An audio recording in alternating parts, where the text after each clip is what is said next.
Paltan tragedy দিবসের সাভারে জামায়াত আমিরের মন্তব্য, আওয়ামী লীগ বিদেশি ষড়যন্ত্রের লগি বৈঠা নিয়ে হত্যাকাণ্ড ঘটায়।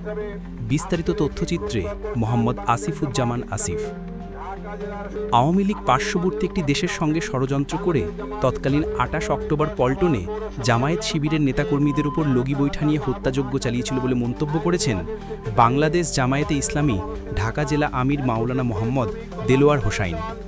মঙ্গলবার বিকেলে পল্টন ট্র্যাজেডি দিবস উপলক্ষে সাভারে ঢাকা জেলা জামায়াতের উদ্যোগে আয়োজিত বিক্ষোভ মিছিলে যোগ দিয়ে তিনি এই মন্তব্য করেন। এ সময় তিনি আরও বলেন, সারা দেশে হত্যা, খুন, গুমের জন্য আওয়ামী লীগের কঠোর বিচার হবে, কোনো মাফ নেই।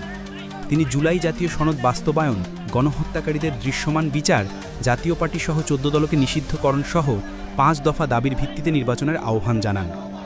বিক্ষোভ মিছিলটি সাভার বাজার বাসস্ট্যান্ড থেকে শুরু হয়, ঢাকা আরিচা মহাসড়ক প্রদক্ষিণ করে রেডিও কলোনি এলাকায় গিয়ে শেষ হয়। অনুষ্ঠানে আরও উপস্থিত ছিলেন জেলা রাজনৈতিক সেক্রেটারি হাসান মাহবুব মাস্টার, আইন বিষয়ক সেক্রেটারি অ্যাডভোকেট মোহাম্মদ শহীদুল ইসলাম, জেলা কর্মপরিষদ সদস্য লুৎফর রহমান মোল্লা, হারুনুর রশিদ, আব্দুল কুদ্দুস, ইমদাদুল হক, প্রচার ও মিডিয়া সেক্রেটারি আসাদুজ্জামান জিম এবং সাভার পৌর আমির আজিজুর রহমান ও আশুলিয়া থানা আমির বশির আহমেদ প্রমুখ।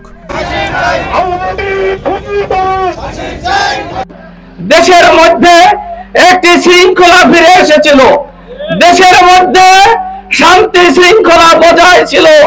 এগুলো নস্যাৎ করে দেওয়ার জন্য আওয়ামী লীগ দীর্ঘদিন যাবৎ ষড়যন্ত্র করছিল, যার কারণে এই ২৮শে অক্টোবর পৈশাচিক ঘটনা সংঘটিত হয়েছিল।